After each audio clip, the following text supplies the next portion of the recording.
Hello दोस्तों। आज हम लोग जो बरही हिंदी का पद 3 है, पाठ 3 है तुलसीदास जी का, उसका सब्जेक्टिव क्वेश्चन देखेंगे। सब्जेक्टिव क्वेश्चन टोटल बाबू 15 है। और आप याद कीजिए बाबू, जो पद है उसमें 2 पद है, पद 1 पद 2। पद कितने बाबू? 2, पहला और दूसरा। लेकिन आप याद करें, लगभग पहला में लगभग कितना लाइन था?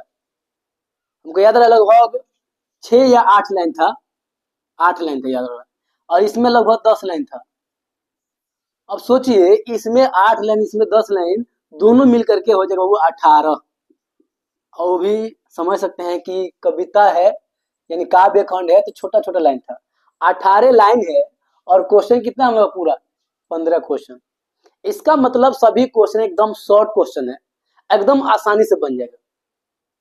आप वीडियो देख रहे हैं, पूरा ध्यान से सुनेंगे ना, तो निश्चित ही आपको याद हो जाएगा। बस आप बने रहिए, पूरा वीडियो का क्वेश्चन आंसर में देखिएगा, एकदम सटीक आंसर, और आप सुन करके याद कर लेंगे। बस ये वीडियो पूरा देख लीजिए। तो देखिए, पहला क्वेश्चन क्या करे बाबू। देखिए, कभुक अम्ब अवसर पाई। आपको बता चुके हैं, कभुक माने कभी, अम्ब माने हे माँ, माँ अवसर पाई माने तुलसीदास जी इस पद में क्या कर रहे हैं? सीता माँ से हे माँ, राम जी की बात कर रहे हैं। अगर कभी आप अवसर पाइएगा ना, तो मेरा बात चला दीजिएगा कि मैं बहुत गरीब हूँ, ये है सब कुछ। ये क्वेश्चन ये नहीं है। खाली क्वेश्चन कर रहा है, कहूँ कि अम्ब अवसर पाई, यहाँ अम्ब संबोधन किसके लिए है? तभी हम बताए थे, सीता माँ के लिए। किसके लिए कह सकते हैं? सीता जी के लिए या सीता माँ के लिए। किसके लिए है? इस संबोधन का मर्म स्पष्ट कीजिए, मर्म स्पष्ट कीजिए, यानी इसका मतलब बताइए, आखिर अम्ब क्यों यूज किए? तो कहिएगा कि वो सीता जी का आदर पूर्वक समझ करके, माने सम्मान देने के लिए उपयोग किए हैं अम्ब। या दूसरे शब्द में कह सकते हैं कि कह देंगे, सीता माँ जगत की जननी है, जगत की जननी है, इसलिए हम लोग कहेंगे इसको, माने इनको अम्ब कहा है उन्होंने, माँ कहा है। एक लाइन और सुनिए, कभुक अम्ब अवसर पाई, यहाँ अम्ब का संबोधन किसके लिए है? तो सीता माँ के लिए। इस संबोधन का मर्म स्पष्ट करें तो लिख देंगे, उन्होंने सीता जी को माँ कहा क्योंकि वो उनको आदर देना चाहते हैं। ये लिख सकते हैं कि वह जगत की जननी है, इसलिए उनको माँ कहकर संबोधन कर रहे हैं। अगला क्वेश्चन देखिए, दूसरा। प्रथम पद में तुलसी ने अपना परिचय किस प्रकार दिया है? लिखिए। तो जो व्यक्ति प्रथम पद पूरा बढ़िया से देखा होगा ना, उसमें याद होगा कि वो बोले थे कि अगर कभी अवसर पाए मिलेगा तो आप मेरा बात चला दीजिएगा कि हे सीते माँ, थोड़ा सा बता दीजिएगा मेरे बारे में, राम जी से, कि मैं बहुत ही दीनहीन हूँ, गरीब हूँ, गोर पापी हूँ, और आप ही का नाम लेकर के पेट भरता हूँ। तो वो अपना परिचय किस प्रकार दिए हैं? तो कह देंगे, वो अपना परिचय दीनहीन, गरीबी और घोर पापी के रूप में दिए हैं। अर्थ स्पष्ट करें, इसका अर्थ बताना है। तो आप बता दो बाबू, अर्थ हो, व्याख्या हो, सारांश लिखिए। तो ऐसे वाक्य को एक शब्द पहले जो लगाते हैं, क्या लगाएंगे? सबसे पहले एक शब्द लगा देंगे, माने एक वाक्य पूरा लगा देंगे कि यह पंक्ति सूरदास जी द्वारा लिखा गया पद से लिया गया। या और आप जानते हैं तो लिख देंगे, सूरदास जी द्वारा रचित पद विनय पत्रिका से लिया गया है। कहां से बाबू? विनय पत्रिका। वो 2 फेमस कृतियां किए हैं, रचनाएं किए हैं, एक रामचरितमानस, दूसरा विनय पत्रिका। तो देखिए क्या है बाबू, नाम ले भरे उदर एक प्रभु दासी दास कहाई। तो कह देंगे, इसका नाम बोले से, नाम माने नाम लेकर के, भरे माने उदर, उदर माने पेट, एक प्रभु दासी दास कहाई, प्रभु माने राम जी का, दासी सीता जी का, दास यानी मैं, यानी कौन? तुलसीदास कहाते हैं। माने कौन है जो नाम लेकर के अपना पेट भरते हैं? तो तुलसीदास, तुलसीदास जी। और प्रभु के दासी के दास हैं, यानी प्रभु जी के, यानी राम जी के, दासी यानी सीता जी के दास है। तो अर्थ हो गया। तो कैसे लिखेंगे इसका अर्थ? प्रस्तुत पंक्ति पाठ 3 पद जो तुलसीदास जी द्वारा रचित है उससे लिया गया है या विनय पत्रिका से लिया गया है। इस पद का अर्थ यह है कि तुलसीदास जी नाम लेकर के अपना पेट भरते हैं, जो राम जी की दासी कोष्ठ में सीता जी के दास हैं। हो गया। अगला देखिए दूसरा, कली कराल दुकाल दारुन सब कुरभाती कुसाजू, नीच जन ऊंच मन मन ऊंच जैसी कोड़ में की खाजू। इसका अर्थ समझाएगा वो। कली माने कलयुग, कराल दुकाल दारुन बहुत ही भयंकर स्थिति, कलयुग में बहुत ही भयंकर स्थिति आया हुआ है। सब कुरभाती कुसाजू, कुछ भी ठीक नहीं है, सब असहज है, सब बेकार हो गया है। नीच जान, मैं नीच व्यक्ति हूँ, ऊंच मन ऊंच, लेकिन मेरा मन ऊंच है। जैसे कोड़ में की खाजू, इस तरह समझिए कोड़ जो घाव होता है उसमें खुजली हो जाए, खाजू हो जाए तो बड़ी ही खतरनाक होता है, उस तरह से।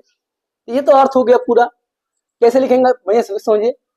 प्रस्तुत पंक्ति तुलसीदास द्वारा रचित पद जो विनय पत्रिका से लिया गया है उससे संकलित है या उससे लिया गया है। इस पंक्ति के माध्यम से वो कहना चाहते हैं कि कलयुग में बहुत ही भयानक स्थिति हुआ है, कुछ भी ठीक ठाक नहीं है। मैं जो है नीच व्यक्ति हूँ, ऊंच मन है, जैसे कि मैं कोड़ में की खाजू, जैसे कि किसी व्यक्ति को कोड़ हुआ हो और उसमें खुजली हो जाए, उस प्रकार। आगे देखिए तीसरा, पेट भरी तुलसी ही जेवाई भक्ति सुधा सुझा सुनाजू सुनाज। पेट भर के तुलसीदास जैसे ही भक्ति प्रदान करते हैं उनका पेट भर जाता है। कह रहे हैं कि आप ही का नाम लेकर हम पेट भरते हैं, आप हमको भक्ति रूपी भोजन दे दीजिए तो मेरा दिन कट जाएगा। एक शब्द में क्या लिखेंगे। प्रस्तुत पंक्ति तुलसीदास जी द्वारा रचित पद जो विनय पत्रिका से लिया गया है उससे संकलित है। इसमें इस पंक्ति से माध्यम से कहना चाहते हैं कि हम पेट आप ही का नाम लेकर भरते हैं, अरे कौन, तुलसीदास जी, और आप हमको थोड़ा सा भक्ति का सुधा दे दीजिए, प्रसाद दीजिए, थोड़ा सा भोजन के रूप में हमको अपना आशीर्वाद दीजिए, भक्ति दीजिए। क्या दीजिए, भक्ति। क्या मानना चाहते हैं, पुलाव गोश्त खाना नहीं, वो पेट भरना चाहते हैं उनके भक्ति से, थोड़ा सा भक्ति चाहिए उनको। क्वेश्चन नंबर 4 देखिए, तुलसी सीता से कैसी सहायता मांगते हैं। अभी आपको बताए थे, वो कहते हैं कि हम बहुत ही गरीब है, दीनहीन है। वो कैसी सहायता मांगते हैं, वो कहते हैं कि अगर आप, हे सीते माँ, अगर आपको आवश्यकता पड़े, मैंने अवसर मिले, सॉरी, हे सीते माँ, अगर आपको कभी अवसर मिले तो मेरा बात चला दीजिएगा राम जी से कि एक बहुत ही गरीब व्यक्ति है, उसका थोड़ा मदद कर दीजिए। तो कैसी सहायता मांगे, तो अपना बात राम जी तक पहुंचाने के लिए सहायता मांगे थे। किनसे, सीता जी से अपनी बात राम जी तक पहुंचाने के लिए सहायता मांगते हैं। 5वां क्वेश्चन, तुलसी सीधे राम जी मैंने राम से न कहकर सीता से क्यों कहलवाना चाहते हैं। तो देखिए कैसे लिखेंगे, क्योंकि हम जानते हैं कि सभी व्यक्ति अपने वाइफ से यानी पत्नी से बहुत प्रेम करते हैं, और कोई भी व्यक्ति हो दूसरे व्यक्ति का बात सुने या ना सुने, अपनी पत्नी का बात जरूर सुनते हैं। इस प्रकार हम कह सकते हैं कि तुलसीदास जी सीधे राम जी से नहीं कहते हैं, क्योंकि वो सीता के बात को बहुत अच्छा से सुनेंगे, और सीता जी उनकी पत्नी है तो अच्छा जानती है कि कब वो अच्छे मूड में रहते हैं, कब अच्छे विचार में, कब शांत रहते हैं, उस अवसर को पा करके वो कहेंगे। इसलिए चाहते हैं कि वो सीधे ना कह करके सीता जी से कहवाएं। एक बार और समझिए, तुलसीदास जी सीधे राम जी से न कह करके सीता जी से कहलवाते हैं, क्योंकि सीता जी जानती है कि राम जी उनके मदद जरूर करेंगे, इसलिए वो सीता जी से कहलवाते हैं। एक बार और समझिए, तुलसीदास जी सीधे राम जी से न करके सीता जी से कहलवाते हैं, क्योंकि सीता जी राम जी का पत्नी है, और इसलिए वो जानती है कि कब अच्छे उनका दिमाग शांत रहता है, तब अच्छे अवसर पा करके वो कह देगी, जिससे कोई दिक्कत नहीं होगा। अगला देखिए क्वेश्चन 6, राम के सुनते ही तुलसी की बिगड़ी बात बन जाएगी, तुलसी के इस भरोसे का क्या कारण क्या है? कह रहे हैं सुनिए, राम जी जैसे ही तुलसी के बारे में सुनेंगे तो तुलसी जी का बिगड़ी बात जो है बन जाएगा। आखिर ये भरोसा क्यों है? तो लिख देंगे, चूंकि हम जानते हैं कि राम जी बहुत ही दयालु और कृपावान व्यक्ति हैं, इसलिए वो जैसे ही सुनेंगे निश्चित ही मदद करते आएंगे। और दूसरा बात, वो जानते हैं कि तुलसी जी उनका बहुत ही अच्छा भक्त है, तो जरूर सुनेंगे और जैसे उनके कानों में पहुंचेगा तो उनका काम बन जाएगा। अगला क्वेश्चन, दूसरे पद में तुलसी ने अपना परिचय किस तरह दिया है? लिखिए, आपको बताए थे प्रथम पद में तुलसी ने अपना परिचय किस प्रकार दिया है? बताइए बाबू। गरीब व्यक्ति के रूप में। अच्छा, दूसरे पंक्ति में कैसे दिए हैं? तो भिखारी के रूप में। किसमें? भिखारी। भिखारी मतलब भीख मांगने वाला। क्या हुआ था याद है दूसरा पंक्ति में? दूसरा पंक्ति में सूरदास जी भोर से ही उनके द्वारी पर जाकर के गिड़ा रहे थे, रो रहे थे, रट रहे थे कि हमको कुछ आप क्या दीजिए, भक्ति थोड़ा सा दे दीजिए, भक्ति का प्रसाद दे दीजिए। तो दूसरे पंक्ति में तुलसी जी अपना परिचय किस रूप में देते हैं? तो लिख देंगे भिखारी के रूप में। किस रूप में?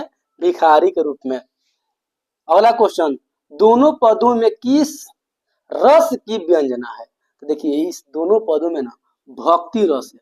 क्या है? भक्ति रस की व्यंजना है। कुछ बाबू, भक्ति रस की। और एक और बात बाबू, पीछे जो पद था सूरदास जी का 2 पाठ था, पाठ 2, उसमें पूछा था कौन सा रस था? याद है किसी को? वात्सल्य रस। कौन सा बाबू? वात्सल्य रस। आप उसको याद करके रखिए। और इसका लास्ट क्वेश्चन अभी, उसके बाद से हम अगला क्वेश्चन लिखेंगे। 15 क्वेश्चन है मात्र, और हमको 6 क्वेश्चन लिखना पड़ेगा बाबू। देख लीजिए आगे। तुलसी के हृदय में किसका डर है? उनके मन में किसका डर है? तो अभी आपको बताए थे, ये वाला लाइन याद कीजिए।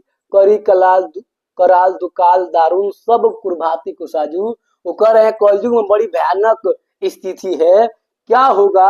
तो साधु से जाकर पूछे तो साधु भी बोले थे, मैंने साधु से राय लिए थे कि कैसे होगा, ये कैसे कल्याण होगा? तो वो लोग भी बोले थे तीनों लोगों में कोई नहीं है, सिर्फ और सिर्फ कौन है? राम जी है। तो वही कहना चाह रहे हैं, तुलसी के हृदय में किसका डर था? तब भयंकर कलयुग में जो कुछ भी अच्छा नहीं चल रहा था, उस चीज का डर था। अब हम लोग देखते हैं अगला क्वेश्चन 10 से लेकर के 15 तक।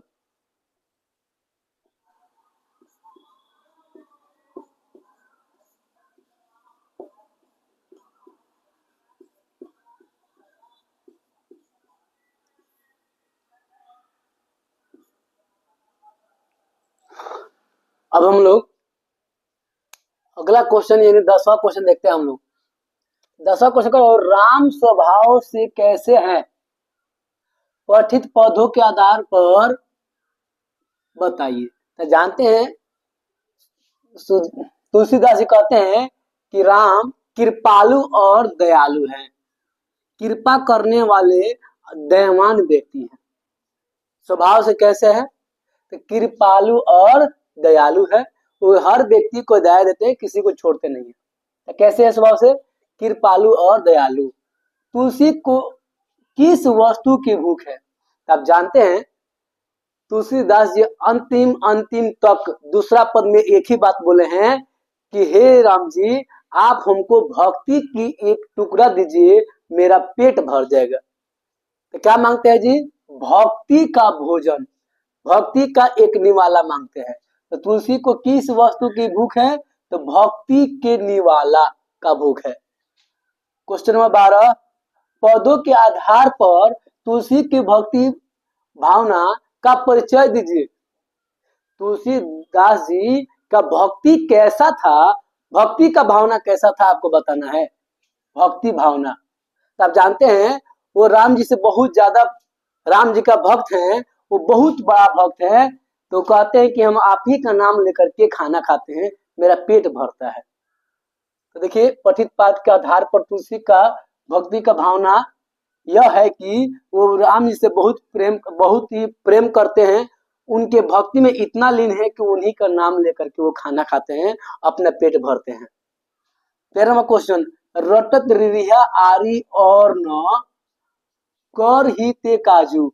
आपको बता दे क्या था इसका, रटत रिरिहा, तो बोले थे तुलसीदास जी भोर से ही आपके द्वारी पर बैठे हैं, आ गए हैं, खड़े हैं, रट रहे हैं, रिरिया रहे हैं, माने रट रहे हैं, गिड़गिड़ा रहे हैं, कहा है, भक्ति के भोजन के लिए, निवाला के लिए।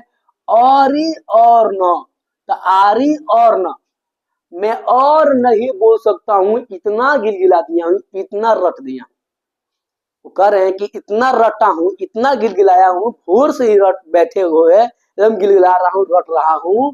आरी और ना, मैं और नहीं रट सकता और नहीं बोल सकता, उतना हद तक बोल दिया हूं। तो कह रहा है सवाल में आगे, देखिए ध्यान से, यहाँ और का क्या अर्थ है, तो और का अर्थ माने होता है यहाँ के लिए ज्यादा, और ज्यादा नहीं बोल सकता हूं, या अधिक, या और अधिक नहीं बोल सकता हूं। तो यहाँ पे और का अर्थ क्या है, ज्यादा या अधिक। ऐसे तो हम जानते हैं और का अर्थ क्या होता है, जैसे राम और श्याम, दो व्यक्ति के बीच का संबंध बताता है, माने दो व्यक्ति जाता है, कलम और कापी, दो वस्तु के बीच में।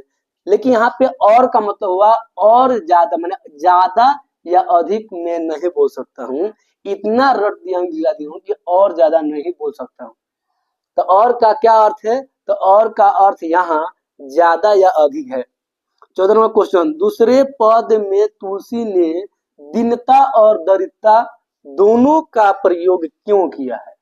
तो बोलते हैं कि मैं दिनहीन हूँ, दरिद्रता हूँ, मैंने कहने का मतलब वो कह रहे हैं कि दीनता और दरिद्रता दोनों का प्रयोग किए हैं, दीनता और दरिद्रता दोनों का प्रयोग किए हैं। आखिर क्यों, देखिए दीनता माने होता है गरीब व्यक्ति, भिखारी, और इसका मतलब होता है, दरिद्रता का मतलब होता है कि आप इतना दरिद्र हो जाए कि निवाले निवाले के लिए तरस जाए, माने इतना गरीब कि खाना ना मिले एक पल के लिए, माने कई दिनों तक भूखा है, मैं दरिद्र हो गया हूं, तो भोजन मिलता है तो एकदम टूट के खा जाता, वैसा दरिद्रता।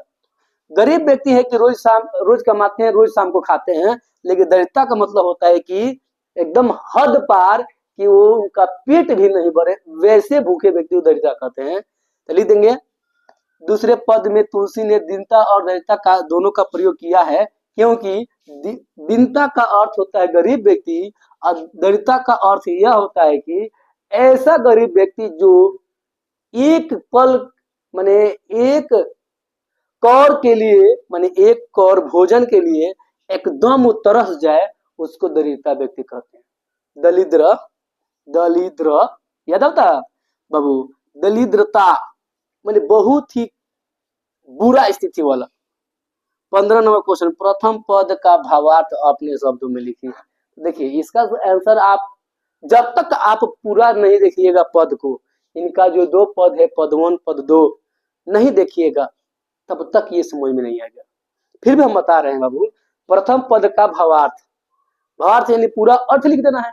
तो प्रथम पद में वो कहते हैं कि, याद है, वो तो पहला क्वेश्चन में था कि हे सीते माँ, अगर आपको अच्छा से कभी अवसर मिले हमारा, तो मेरा बात चला दीजिएगा कि मैं बहुत ही दलिद्र, बहुत ही मतलब दिनहीन हूँ, बहुत ही भिखारी हूँ, घोर पापी हूँ, ऐसा व्यक्ति हूँ, थोड़ा बता दीजिएगा। अगर वो नाम पूछेंगे तो ये सब बता दीजिएगा, और जैसे वो अपना मेरा नाम उनके कानों तक जाएगा, तो मेरा बिगड़ी हुई बात बन जाएगा। ये सभी प्रथम पद में था। तो प्रथम पद अगर इसको देखना है तो पद को बढ़िया से देख लीजिए, आपको समझ में आ जाएगा।